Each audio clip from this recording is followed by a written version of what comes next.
एस-एम-बी preparation आपल्या YouTube चॅनलवरती सर्वांचं हार्दिक आणि हार्दिक स्वागत आहे. मित्रांनो, आपण जे काही कोतवाल भरती त्यासाठी लागणारे जे काही नगर जिल्ह्याविषयी म्हणजे अहिल्यानगर जो काही जिल्हा आहे त्याविषयी जे काही महत्त्वाचे एम-सी-क्यू असतील, हे सगळे एम-सी-क्यू आपण या ठिकाणी पाहणार आहे. व्हिडिओ खूप आपला आय-एम-पी असणार आहे. व्हिडिओ आपल्याला शेवटपर्यंत पाहायचा आहे पहा. आणि मित्रांनो, या व्हिडिओची PDF डाउनलोड करण्यासाठी डिस्क्रिप्शन बॉक्समध्ये आपण आपल्या टेलिग्राम चॅनलची लिंक आहे पहा. ते तुम्ही नक्की जॉइन करा. आणि मित्रांनो, तुम्ही जर आपल्या चॅनलवरती नवीन असाल तर चॅनलला सबस्क्राईब करून ठेवा. तुम्हाला असेच व्हिडिओ पाहायला मिळणार आहेत या ठिकाणी. आणि व्हिडिओला नक्की लाईक करा बघा. आजच्या व्हिडिओचं लाईकचं टार्गेट फक्त 500 लाईक आहे बघा. फक्त आपल्याला लाईकचे बटन आपला अंगठा टच करायचा आहे. आपल्या व्हिडिओचा पहिला प्रश्न आहे पहा आणि प्रत्येक प्रश्नाचं उत्तर देण्यासाठी आपल्याला 3 सेकंद मिळणार आहेत. प्रत्येकाने 3 सेकंदामध्ये उत्तर टाईप करायचं आहे. अहिल्यानगर जिल्ह्याचं मुख्य ठिकाण कोणतं आहे? तर आपल्या सर्वांना माहिती आहे पहा, अहिल्यानगर जिल्ह्याचं मुख्य ठिकाण कोणतं आहे? अहिल्यानगरचे पहा. प्रश्न क्रमांक 2 आहे, अहिल्यानगर जिल्ह्यामध्ये टोटल तालुके किती आहेत? तर मित्रांनो, टोटल तालुके माहीत असणं खूप गरजेचं आहे. कारण की पेपरला असेल की खालीलपैकी कोणता तालुका हा अहिल्यानगर जिल्ह्यामधला नाही. त्यासाठी आपले 14 तालुके पाठ असले पाहिजेत. तर टोटल बघा 14 तालुके आहेत. ऑप्शन क्रमांक 3. तर कोणकोणते आहेत पहा या ठिकाणी लक्षात ठेवा. पहिलं आहे अहिल्यानगर, संगमनेर, अकोले, श्रामपूर, त्याच्यानंतर नेवासे, पारनेर, शेवगाव, जामखेड, राहाता, श्रीगोंदे, पाथर्डी, राऊरी, कोपरगाव आणि कर्जत असे 14 या ठिकाणी तालुके आहेत पहा. लक्षात ठेवा किती तालुके आहेत? 14 तालुके आहेत. पुढचा प्रश्न आपल्या स्क्रीनवर आहे. महाराष्ट्र राज्याच्या एकूण भौगोलिक क्षेत्राच्या सुमारे टिंब टक्के क्षेत्र अहिल्यानगर जिल्ह्याने व्यापलेलं आहे पहा. तर ऑप्शन क्रमांक 1 5.50 लक्षात ठेवा 5.50% क्षेत्र इतकं व्यापलेलं आहे पहा. टिंब तालुक्यामध्ये चोंडी हे ठिकाण पुण्यश्लोक अहिल्यादेवी होळकर यांचं जन्मस्थान म्हणून प्रसिद्ध आहे. तर कोणत्या तालुक्यामध्ये आहे? चला द्यायचं उत्तर आपल्याला 3 सेकंद मिळतील. प्रत्येकाने उत्तर द्यायचं आहे. जसं असं समजायचं की आपला पेपर चालू आहे कॉम्प्युटरवर ऑनलाईन. बरोबर आहे सगळ्यांचं. ऑप्शन्स क्रमांक 3 या ठिकाणी आपलं जामखेड करेक्ट आन्सर आहे पहा. प्रश्न क्रमांक 6 आहे, अहिल्यानगर जिल्ह्यामध्ये टिंब या ठिकाणी मोसंबी फळाचं संशोधन केंद्र आहे. कोणत्या ठिकाणी मोसंबी या फळाचं संशोधन केंद्र आहे? तर मित्रांनो, ऑप्शन क्रमांक 3 श्रीरामपूर हे आपल्या या ठिकाणी योग्य उत्तर होईल पहा. श्रीरामपूर लक्षात ठेवा, श्रीरामपूर. पुढचा प्रश्न पहा मित्रांनो, आणि तुम्ही अजून सुद्धा टाइमपास करत असाल तर सिरियसली घ्या. गावातल्या गावात नोकरी आपल्याला. तुम्हाला जर याच्या संदर्भामध्ये सगळ्या PDF आणि MCQ पाहिजे असतील तर लवकरात लवकर मला मेसेज करा. 199 रुपयाला बघा आपण हे सगळं ठेवलेलं आहे पहा. कोतवाल भरतीसाठी सगळं तुम्हाला या ठिकाणी मटेरियल मिळणार आहे पहा. यामध्ये तुम्हाला चालू घडामोडी, गणित, बुद्धिमत्ता, सगळं इतिहास, भूगोल सगळं मिळणार आहे 199 रुपयाला पहा. अतिशय महत्त्वाचं असणार आहे. या ठिकाणी पहा तुम्ही 199 रुपयाला सगळं मिळणार आहे मित्रांनो. गावातल्या गावामध्ये तुम्हाला नोकरी लागत असेल तर लवकरात लवकर मला मेसेज करा. जो काय आपला नंबर आहे पहा 82 75 55 82 83 या नंबरला तुम्हाला बघा या ठिकाणी कॉन्टॅक्ट करायचा आहे. आणि 199 रुपये या ठिकाणी पाठवायचे आहेत पहा. 199 रुपयाला आपण ह्या सगळ्या नोट्स ठेवलेल्या आहेत पहा. जवळजवळ यामध्ये तुम्हाला 10,000 प्रश्न मिळणार आहेत पहा. 10,000 प्रश्न मिळणार आहेत. मराठी व्याकरण, त्याच्यानंतर या ठिकाणी तुम्हाला गणित, बुद्धिमत्ता सगळं काही मिळणार आहे पहा. अतिशय महत्त्वाचं या ठिकाणी मी तुमच्यासाठी या नोट्स केलेल्या आहेत पहा तयार. लवकरात लवकर मित्रांनो तुम्हाला या नोट्स घ्यायच्या आहेत फक्त 199 रुपयाला. या ठिकाणी पहा आपल्याकडे टाइम आहे तर दिवस रात्र एक करून आपल्याला ही नोकरी मिळवायची पहा. अतिशय महत्त्वाचं मित्रांनो मी तुमच्यासाठी घेऊन आलेलो आहे पहा. लवकरात लवकर या ठिकाणी नोट्स घेऊन टाका आणि लवकरात लवकर अभ्यासाला लागा बघा. रात्रीचा दिवस आपल्याला दिवसाची रात्र एक करायची आहे. पूर्ण जिद्दीने पेटून उठायचं आहे पहा. नोकरीचा या ठिकाणी खूप भारी चान्स आहे हा. गावातल्या गावामध्ये आपल्याला नोकरी भेटते पहा. नोकरी लागली तरी पण आपल्याला जर बाहेर जाऊन बघा या ठिकाणी काही परवडत नाही. तर गावातल्या गावात नोकरी अजिबात सोडू नका. आणि तुम्ही जर या ठिकाणी व्यवस्थित प्रयत्न केला तर 100% तुम्हाला या ठिकाणी फायदा होणार आहे पहा. त्यामुळे लवकरात लवकर या ठिकाणी आपल्याला अभ्यासाला लागायचं आहे. तुम्ही जेवढा उशीर करताल तेवढा तुमचा लॉस आहे पहा. लवकरात लवकर मित्रांनो सगळी माहिती तुम्हाला या ठिकाणी मिळणार आहे. चालू घडामोडी, इतिहास, भूगोल सगळं तुम्हाला या ठिकाणी मिळणार आहे. मराठी व्याकरण, गणित, बुद्धिमत्ता. त्यामुळे लवकरात लवकर या ठिकाणी पेमेंट करा.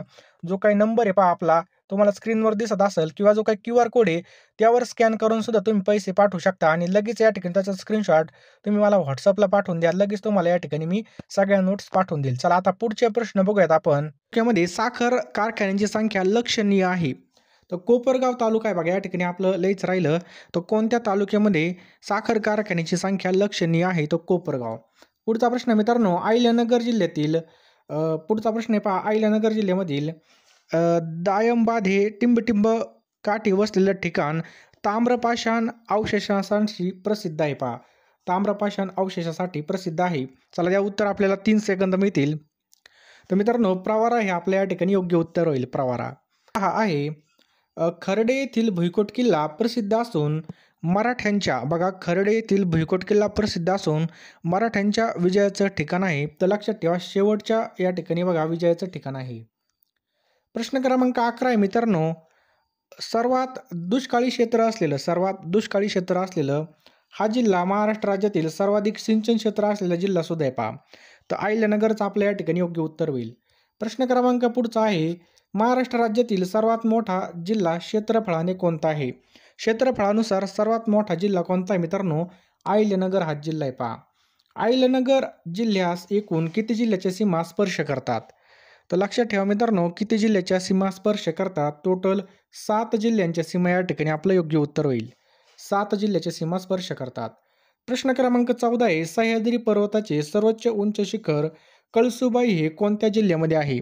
तर लक्षात ठेवा कळसुबाई कोणत्या ठिकाणी आहे? तर हे सुद्धा अहिल्यानगर जिल्ह्यामध्येचे कळसुबाई. पुढचा प्रश्न मित्रांनो, अहिल्यानगर जिल्ह्यामध्ये टिंबटिंब ही उंच शिखरे आहेत. अहिल्यानगर जिल्ह्यामध्ये टिंबटिंब ही उंच शिखरे आहेत. हरिश्चंद्रगड सुद्धा आहे, रतनगड सुद्धा आहे मित्रांनो. आणि मित्रांनो या ठिकाणी पहा आजूबा सुद्धा आहे पहा. म्हणजे यापैकी सर्व आपल्या या ठिकाणी योग्य उत्तर होईल पहा. संगमनेरमधून रंधा धबधबा या ठिकाणी पहा, रंधा धबधब्याकडे जाताना कोणता घाट लागतो? तर मित्रांनो या ठिकाणी पहा विटा हा घाट लागतो. कोणता? विटा हा घाट लागतो. लक्षात ठेवायचं आहे. प्रश्न क्रमांक 17 आहे, संगमनेरमधून पुण्याकडे जाताना टिंबटिंब हा घाट लागतो. तर संगमनेरमधून पुण्याकडे जाताना चंदनपुरी हा घाट लागतो मित्रांनो. कोणता? चंदनपुरी. प्रश्न क्रमांक 18 मित्रांनो, अहिल्यानगर जिल्ह्यामध्ये टिंबटिंब या नद्या जिल्ह्याच्या सीमेवरून वाहतात. तर मित्रांनो अहिल्यानगर जिल्ह्यामध्ये या नद्या जिल्ह्याच्या सीमेवरून वाहतात. तर गोदावरी आणि भीमा हे आपल्या या ठिकाणी योग्य उत्तर होईल मित्रांनो. लक्षात ठेवा गोदावरी आणि भीमा. प्रश्न क्रमांक 19 आहे, अहिल्यानगर जिल्ह्यामध्ये काय प्रश्न आहे? अहिल्यानगर जिल्ह्यामध्ये टिंबटिंब या महत्त्वाच्या नद्या आहेत.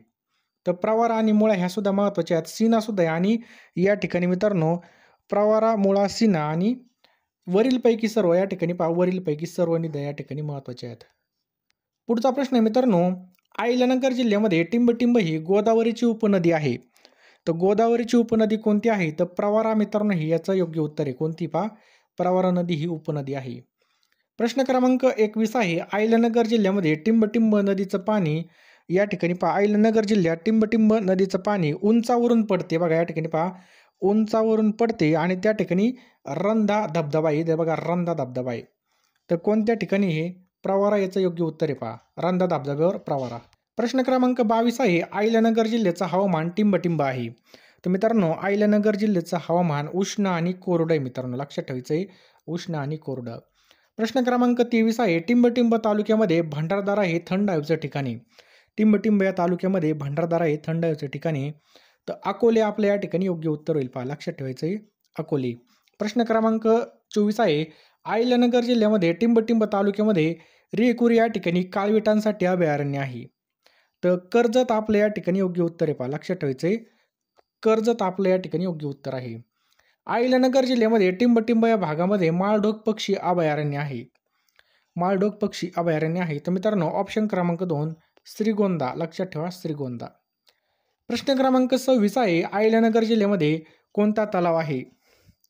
तर बघा विसापूर, त्याच्यानंतर भातोडी आणि मुसळवाडी, त्याच्यानंतर गुणवडी म्हणजे यापैकी सर्व तलाव हे नगरमध्येच आहेत. अहिल्यानगर जिल्ह्यामध्ये टिंबटिंब तालुक्यामध्ये प्रवरा नदीवर भंडारा धरण आहे. तर ऑप्शन क्रमांक 1 अकोले आपल्या या ठिकाणी योग्य उत्तर आहे पहा. लक्षात ठेवा अकोले. नेक्स्ट पहा भंडारदरा धरणाचं पाणी टिंबटिंब या तालुक्यांना मिळतं. तर राहतास, रामपूर आणि राऊरी संगमनेर या सर्व या ठिकाणी आपलं योग्य उत्तर आहे पहा. या धरणाचं पाणी या सर्व तालुक्यांना मिळतं. पुढचा प्रश्न मित्रांनो, टिंबटिंब तालुक्यामध्ये मुळा नदीवर बारगाव नांदूर या ठिकाणी धरण आहे. तर कोणत्या ठिकाणी? ऑप्शन क्रमांक 2 राऊरी या ठिकाणी पहा. राऊरी तालुक्यामध्ये मुळा नदीवर बारगाव नांदूर या ठिकाणी धरण आहे. पुढचा प्रश्न आहे मित्रांनो, अहिल्यानगर जिल्ह्यामध्ये काय प्रश्न आहे पहा. अहिल्यानगर जिल्ह्यामध्ये अढळा नदीवर देवठाणा, पारनेर तालुक्यामध्ये मांढाओळ व टिंबटिंब तालुक्यामध्ये पारगाव घाटशील या ठिकाणी धरणं आहेत. तर मित्रांनो पाथर्डी बघा, पाथर्डी तालुक्यात पारगाव घाटशील या ठिकाणी धरणं आहेत. पुढचा प्रश्न पहा मित्रांनो, अहिल्यानगर जिल्ह्यामध्ये टिंब ही प्रमुख खरीप पिके येतात. आता खरीप पिके जर या ठिकाणी पाहिले तर बाजरी पण येते पहा, ज्वारी पण येते, भुईमुग आणि तूर म्हणजे यापैकी सर्व आपल्या या ठिकाणी योग्य उत्तर होईल. ऑप्शन क्रमांक 4 यापैकी सर्व. प्रश्न क्रमांक 32 आहे, अहिल्यानगर जिल्ह्यामध्ये टिंब या तालुक्यामध्ये ऊसाचं उत्पन्न जास्त होतं. तर ऊसाचं उत्पन्न जर पाहिलं तर राहुरी, श्रामपूरमध्ये सुद्धा होतं, कोपरगाव, संगमनेरमध्ये सुद्धा होतं, राहाता आणि शेवगावमध्ये सुद्धा होतं. म्हणजे ऑप्शन क्रमांक 4 हे आपल्या या ठिकाणी योग्य उत्तर आहे. प्रश्न क्रमांक 33 आहे, अहिल्यानगर जिल्ह्यामध्ये टिंब या तालुक्यामध्ये मोसंबीचं पीक घेतलं जातं. तर बघा कोपरगावमध्ये घेतलं जातं, राहाता, संगमनेरमध्ये सुद्धा असतं पहा. श्रामपूर, शेवगाव, पाथर्डीमध्ये सुद्धा आहे. श्रीगोंदे आणि अहिल्यानगर म्हणजे यापैकी सर्व आपल्या या ठिकाणी योग्य उत्तर होईल पहा. या जिल्ह्यामध्ये, या तालुक्यामध्ये ही पिकं घेतली जातात. प्रश्न क्रमांक 34 आहे मित्रांनो, टिंब हे प्रवरा नदीच्या काठी वसलेलं असून या ठिकाणी जर पाहिलं टिंब हे प्रवरा नदीच्या काठी वसलेलं असून अगस्ती ऋषींचा आश्रम आहे. तर मित्रांनो याचं जर योग्य उत्तर पाहिलं तर ऑप्शन क्रमांक 3 अकोले हे आपल्या या ठिकाणी योग्य उत्तर होईल पहा. प्रश्न क्रमांक 35 काय आहे? टिंब हे प्रवरा आणि म्हाळुंगी या नद्यांवर संगमावर वसलेलं आहे पहा. म्हाळुंगी या नद्यांच्या संगमावर वसलेलं आहे. तर संगमनेर हे पहा प्रवरा आणि महाळुंगी या नद्यांच्या संगमावर वसलेलं आहे. प्रश्न क्रमांक 36 हे पहा, गोदावरी नदीच्या काठी वसलेलं कोणतं शहर आहे? तर मित्रांनो कोपरगाव, गंगाखेड, नांदेड हे काय आपलं योग्य उत्तर आहे पहा. ऑप्शन क्रमांक 4 म्हणजे गोदावरी नदीच्या काठावर हे सगळे वसलेले आहेत. प्रश्न क्रमांक 37 आहे, टिंब येथे संत साईबाबांची समाधी असून दर्शनासाठी सर्व धर्माचे लोक येतात. तर योग्य उत्तर आहे मित्रांनो ऑप्शन क्रमांक 3 शिर्डी. शिर्डी याचं काय पहा योग्य उत्तर आहे पहा. लक्षात आलं? बघा संत साईबाबाची समाधी कुठे? शिर्डीमध्ये पहा. कोणत्या तालुक्यात आहे? कमेंट बॉक्समध्ये टाईप करा. टिंब हे गोदावरी नदीच्या काठावर वसलेलं संत चांगदेव महाराजाची समाधी पहा. कोणतं एक गोदावरी नदीच्या काठावर वसलेलं असून संत चांगदेव महाराजाची संबंधी मित्रांनो तर पुणतांबे याचं योग्य उत्तर आहे पहा. पुणतांबे.